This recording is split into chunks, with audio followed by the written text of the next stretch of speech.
Hi mga ka-footsteps! Welcome to my vlog, Faithful Family Footsteps. Mommy Irene here, Nurse Irene here, or Irene na lang. So our topic for today is about the approval of my I-140 application. And yes po, my I-140 application got approved. So yay! So anyway po, my topic is more on the waiting season, kumbaga, bago na-approve yung I-140 na application ko. Sabi nila, if meron ka na daw priority date, they call it the waiting game. And then if you think about it, pag sinabing waiting game, parang ang dali-dali naman kasi you're just going to wait, yun lang. But the truth is, it's actually very, very hard, very challenging, mentally, emotionally, and spiritually din. Yung waiting aspect is quite hard para sa akin. Kasi along the way, while you are waiting, you will start to doubt yourself, you will start to doubt the process, and then you will even start to doubt your future. So, if mga ka-footsteps, you're just like me na nasa waiting game na sinasabi nila, and then yung feeling mo na parang ang tagal, parang walang movement, bakit hindi pa din na-approve, please, please, please, extend your patience. Don't lose hope. Kasi I've been there also and thankfully, hindi ako nag-give up or hindi ako nag-detour. Because actually, I was on the verge of planning to do a detour. Naghahanap na ako ng mga backup plans. Paano pag hindi na-approve? Bakit ang tagal? You know, I went through those process. So, yun nga, if nasa waiting game din kayo, just have faith, pray, and then hope for the best talaga. So, yun mga ka-footsteps. I'm going to share to you yung yung mga nangyari naman sa akin sa paghihintay ko ng I-140 approval. So, yung I-140 petition ko was filed on May 16, 2024. Imagine mga ka-footsteps, 2024, May 16. So meaning to say, my priority date is also May 16, 2024. Now, I was expecting na baka ma-approve lang siya in few months or in few weeks or in even few days. Very positive ako, very hopeful ako.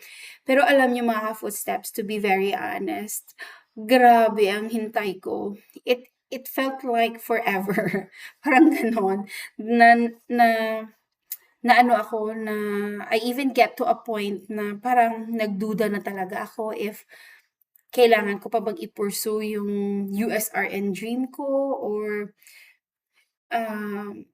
kailangan ko bang mag-think ng other ways or other countries na pupuntahan aside from just waiting for this American dream, parang ganon yung nangyari.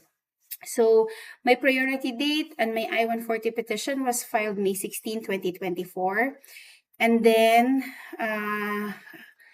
my application got approved March 23, 2026. So imagine from 2024 jumping up to 2026. So medyo mahaba siya. It's actually 1 year and 10 months na paghihintay. And kung iisipin mo, every month na lumilipas is actually a struggle when you are waiting. Hindi madaling maghintay sa totoo lang. So, yun po. And then, while waiting, I've been emailing, kinukontak ko talaga yung legal assistant na nagka-handle ng case ko. Kasi siya, ibang lahi siya, hindi siya Filipino. So, I kept on emailing her. Tapos tinatanong ko, number one, naalala ko, I emailed her. Tapos sabi ko, is it possible na mag-change na lang ng H-1B visa instead of the immigrant visa? Kasi that time, kasagsagan yun ng H-1B visa applications ng mga nurses. Ang dami ko nakikita online. and even sa mga Facebook na mga groups na nagsasabi na, "Oh, mag-H-1B visa application ka na lang, you'll be in the US na in few months," mga gano'n. And then 'pag andun ka na sa US saka ka na um, ano ba, tawag dun, convert ng petition mo, parang gano'n, from H-1B into an immigrant visa. Pero alam niyo, dinecline ako ng legal assistant namin. Sabi niya, "No, they're not going to process an H-1B visa. I'll just have to wait and be patient." Gano'n lang talaga yung reply. So, sabi ko, "Okay, I have no choice, puwede maghintay," gano'n.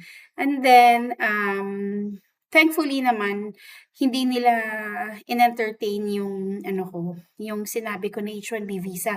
Kasi after a few months, dahil si President Trump nga yung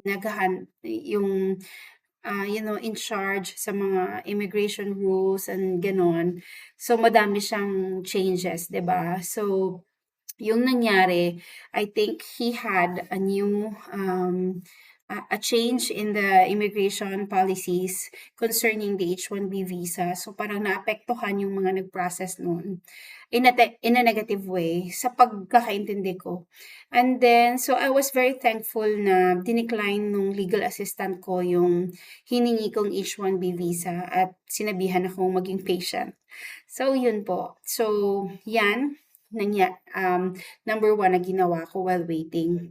And then number 2, I was also applying or doing some backup plans. Like, what if kaya mag-ano na lang ako, migrate sa Australia. Mag-apply Australia, New Zealand, saan pa ba? New Zealand, Australia, Canada, mga gano'n. Naisip ko din 'yan, mga ka-footsteps. Maybe, one of my subscribers here, kung kayo po ay nasa waiting game din at akala niyo parang wala na, please don't give up. Keep on waiting, extend your patience kasi I've been there and, I know it's hard pero darating din talaga yung panahon natin kasi nga meron tayong kanya-kanyang timeline. Maging faithful lang tayo. We need to trust the process and then we need to be faithful na alam niyo, the Lord knows, our heart's desire. So, ibibigay at ibibigay niya talaga. Just remain faithful and keep on praying for it. Ganon. So, anyway, yan po mga ka-footsteps, no? So, nag-H-1B visa inquiry ako and then I tried applying sa mga different countries din like Canada, Australia, New Zealand. Pero, for some reason, hindi ako naiengganyo sa mga mga ino-offer, mga gano'n. Parang some part of me is saying na maghintay na lang and reject those offers, reject those mga processing offers na yon and just focus in just one lane. And thankfully naman, I have my husband also to help me remain focused and calm while waiting. So, yun. And then, ano pa ba yung mga ginawa ko? Ayan, so every month mga ka-footsteps, nagche-check ako ng nagche-check ako ng status ng I-140 ko online. And for this month mag-check ako, walang movement. The next month wala pa din. So, imagine more than a year, 1 year and 10 months, let's say almost 2 years na paghihintay. As in, I even got to a point na hindi na ako nag-check. For how many months di talaga ako nag-check ng status ng ng I-140 application kasi nga there's no movement. At alam niyo po ba, ang pinaka-worst na nangyari, for sure narinig niyo din or if you are same like me, mga nandito din sa UAE, nagkagyera po dito sa Dubai. So, parang, oh my gosh, ma-approve kaya yung I-140 ko? And then if ever ma-approve, paano naman yung processing? Kasi binobomba ng Iran yung Dubai. Tapos even the US Embassy sa Dubai, and the US Embassy in Abu Dhabi were closed, mga gano'n. So, grabe ang daming, um, nangyari na will really, really break my spirit, parang gano'n. Pero hindi, para iba din, iba din si Lord 'pag sinabi niyang maghintay ka and then you are faithful. Hindi ka din basta-basta bibitaw. So, I'm really thankful na di nga talaga ako bumitaw. So yun, na-approve siya nung March 23, 2026. Actually, this is just a late, vlogging nung experience ko. Pero I was so happy na na-approve siya. Actually, I was very excited po na nag-email kaagad ako sa legal assistant ko, and then sabi ko, sabi ko, okay, I got approved, ganito. So, what's the next step? Parang minamadali ko sila na, o sige na, ano na yung next step? Please give me instructions para gawin ko na agad. Kasi nga excited na din ako kasi na-approve yung I-140 application ko. Also, one thing, dumating din pala ako sa point na nag-doubt ako kasi I also read some stories sa mga ibang applicants na yung I-140 petition nila was actually not approved. Yung iba may hinihingi pang mga documents, yung iba naman parang na-deny yung application nila. So, I was thinking baka may something or may problema sa application ko, that's why it's taking so long. Pero, God is really good talaga mga ka-footsteps. Di talaga ako nadismaya. After 1 year and 10 months of waiting, yun po, na-approve siya. And then, it's so funny kasi hindi na nga ako nagche-check online ng status kasi nga parang my spirit was low. Tapos, para ano pa na mag-check ako, for sure hindi naman ma-approve pa. Parang gano'n yung feeling ko. And then, one day, for some reason, nag-check lang talaga ako online out of curiosity. Pero wala akong any set expectations kasi nga, ang tagal na din ng hinintay ko. And then, I was so surprised nung pagbasa ko, yung nakalagay doon sa website, sa online was na-approve na. And you know what? It was approved March 23. Pero I think mga April ko na na-check yung status. So I think it's been a week na na-approve bago ko siya nakita na approve na. So I got so excited and all.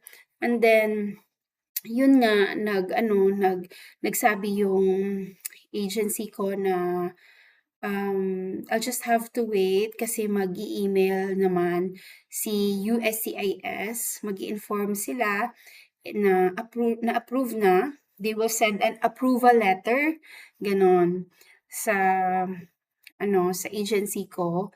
And then, once meron ng approval letter, and then they will forward my application from USCIS going to NVC. Ano ba yung NVC? NVC po, alam nyo, naririnig ko din yung NVC na yan. Opo, National Visa Center.